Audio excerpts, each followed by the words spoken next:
दीपावली निबंध रूपरेखा प्रस्तावना मुख्य विषय ఉపసంహార్ ఏ నిబంధన రాయాలన్నా ఈ ముఖ్యమైన 3 సైడ్ హెడ్డింగ్స్ తప్పనిసరిగా రాయాలి.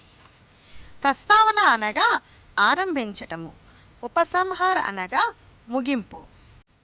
ముఖ్య విషయాలుగా దీపావళి పండుగకు సంబంధించిన పౌరాణిక కథలు మరియు ఆ పండుగ జరుపుకునే విధానం గురించి రాయాలి.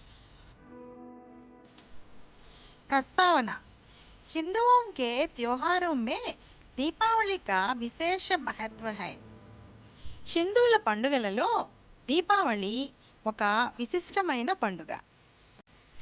దీపావళి आश्विन मास की अमावास्या के दिन मनाई जाती है. దీపావళి పండుగను ఆశ్వయుజ మాసంలో వచ్చే అమావాస్య రోజున జరుపుకుంటారు. దీపావళి का अर्थ है दीपों की पंक्ति. दीपावली అనగా దీపముల వరుస అని అర్థము.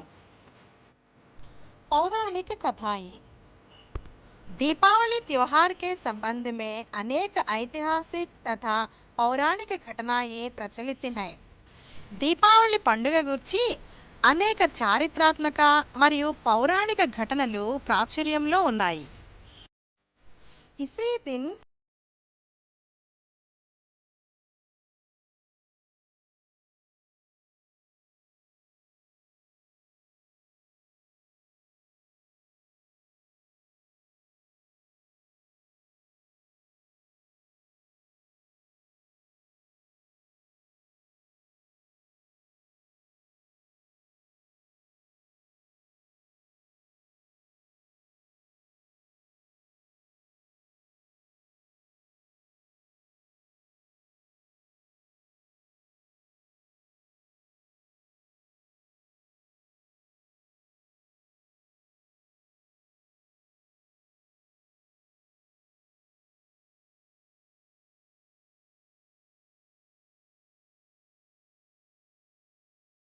ఒక్కరు ఉదయాన్నే లేచి మంగళ స్నానం చేసి కొత్త బట్టలు ధరిస్తారు.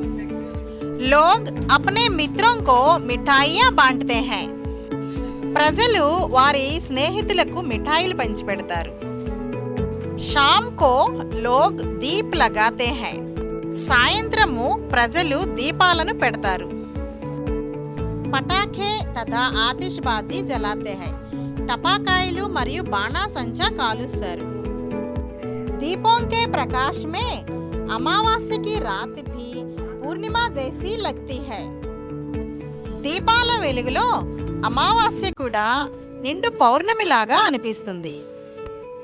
इस दिन धन की देवी లక్ష్మి की पूजा की जाती है. ఈ రోజు లక్ష్మీదేవికి పూజ చేస్తారు. ఉపసంహార్ ముగింపు.